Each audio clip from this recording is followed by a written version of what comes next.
When we left, the garden looked like this.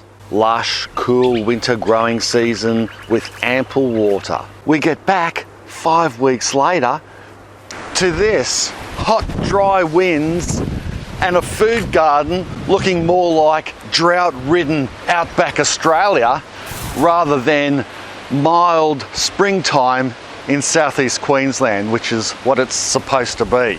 G'day, I'm Mark from Self-Sufficient Me, and in this video we're going to see what happened to our food garden after being away for 5 weeks on our listening, looking and eating tour of France, Italy, Croatia and Munich. Let's get into it.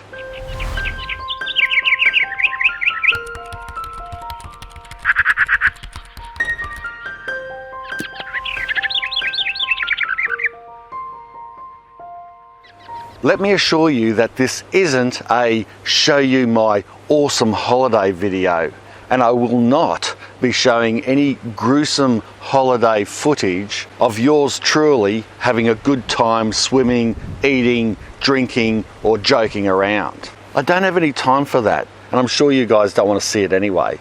And since Australia is so far away from the rest of the world, I'm still getting over jet lag.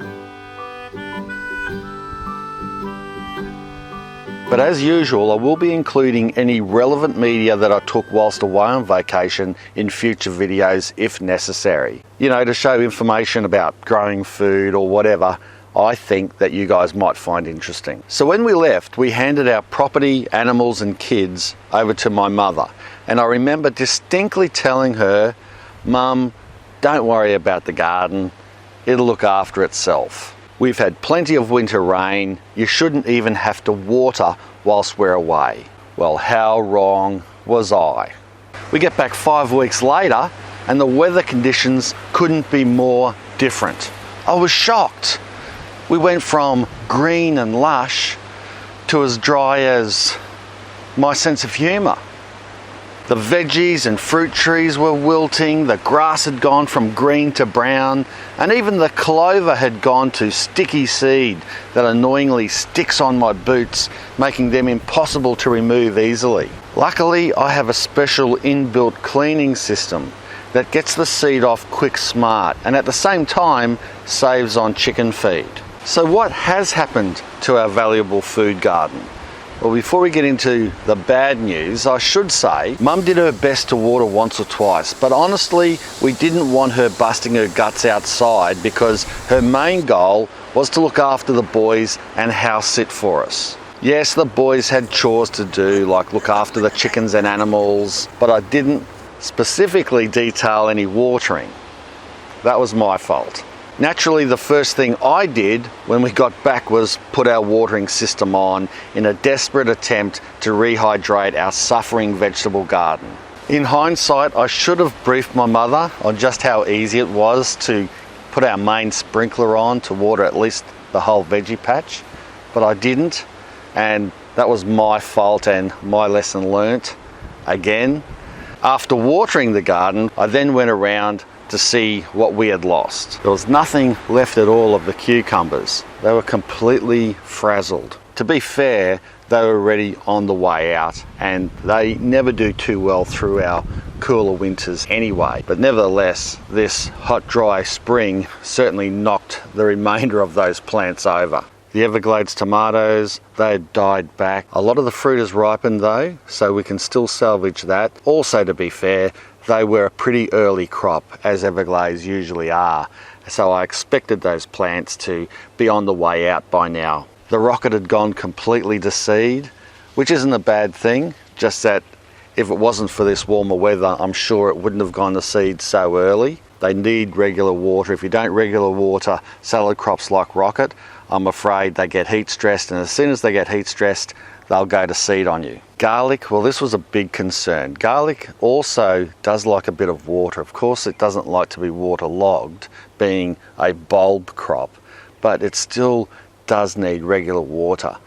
And the other thing that happened while we were away, I think due to the stress, was the rust got out of control. Rust is always a bit of a problem for garlic here in the subtropics. rust really got hold of our smaller garlic bulbs. The elephant garlic seems to be doing a lot better, as expected anyway. I'm going to do my best to try to salvage that crop, and we'll see how we go. The collards have been absolutely punished by this unexpected heat wave through our supposedly cooler spring coming out of winter. If we get another cool spell, I'm sure the collards will bounce back a bit through the spring and we'll still get a feed out of them. But the lack of water, especially, again being one of those leafy green crops just like salad crops, if they're water stressed, well then it really does make them suffer, and it can make the leaves bitter to eat.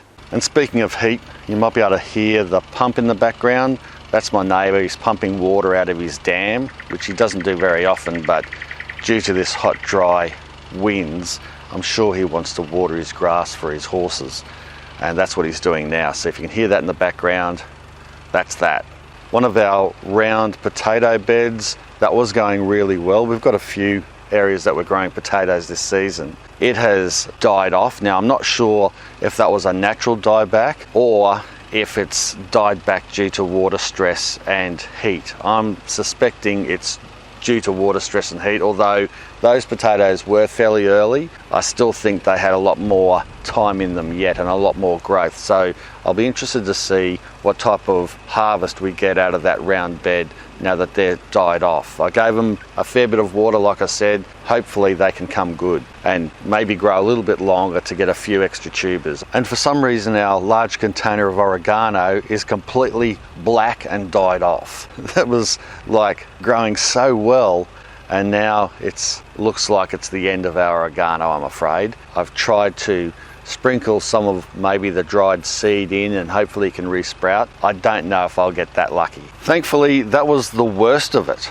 And surprisingly, there are a lot of plants that did really well considering they'd been neglected for over a month. The tomatoes are looking pretty good. Yes, there's a lot of maintenance that needs to be done on the fellas, but still I can't complain. We're getting a lot of great fruit. Mum and the kids have been eating quite a bit. I even gave Mum some to take home. And luckily they weren't all overripe either. They're sort of just ripening at the right time. I just need to tie them back up and do some extra maintenance and giving them that extra water that they need. The leeks are developing nicely in the front garden bed along with the mustard. I planted those leeks fairly close together, and that mustard plant is kind of pushing its way into the side of the leeks.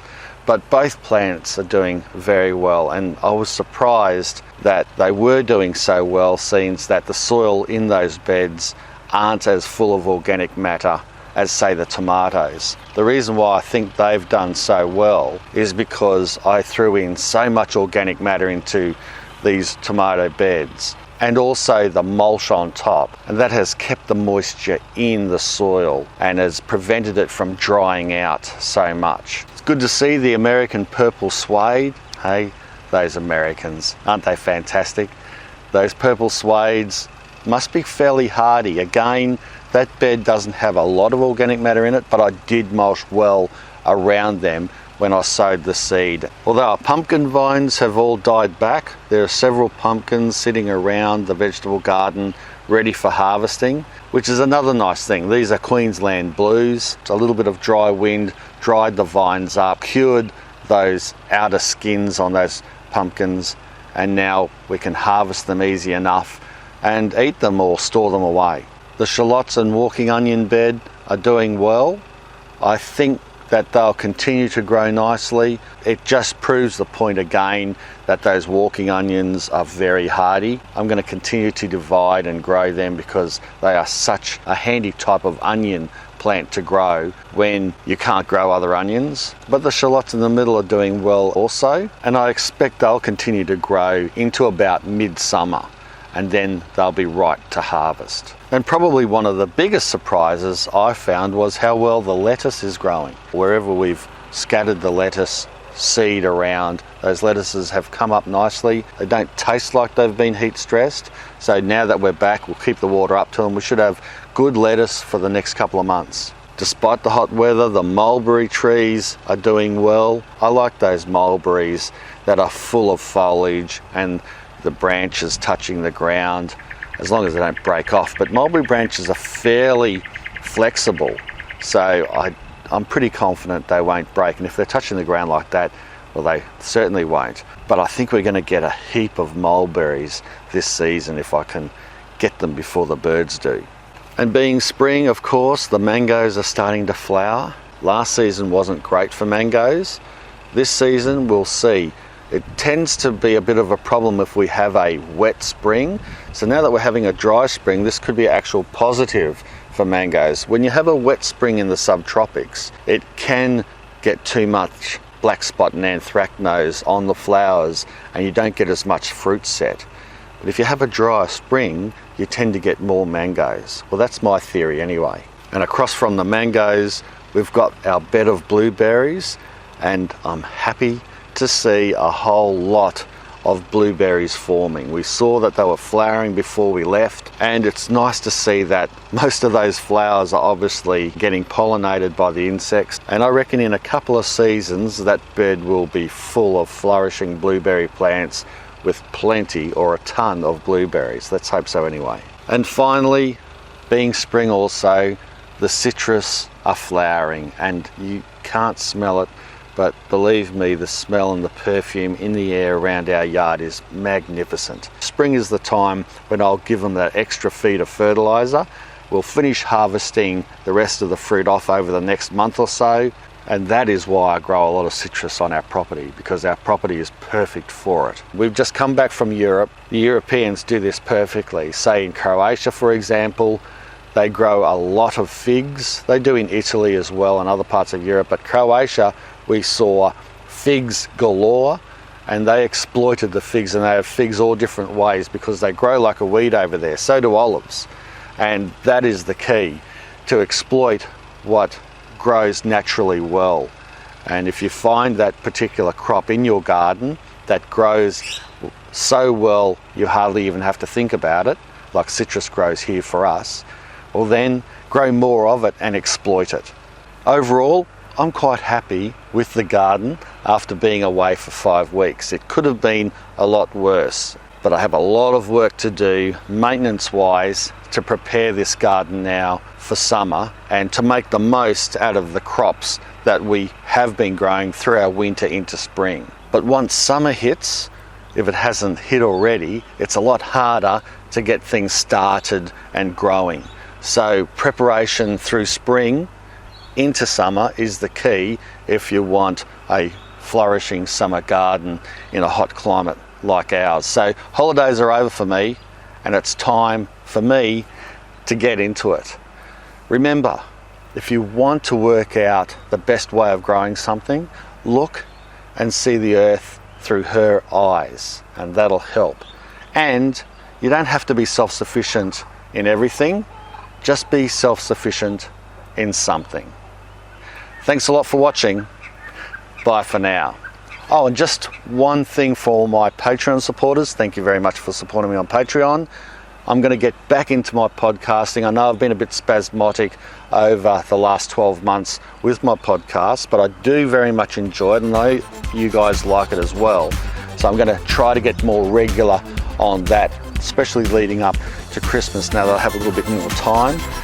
And I just want to knuckle down and do more podcasting, because like I said, I enjoy it as well as making videos. Catches.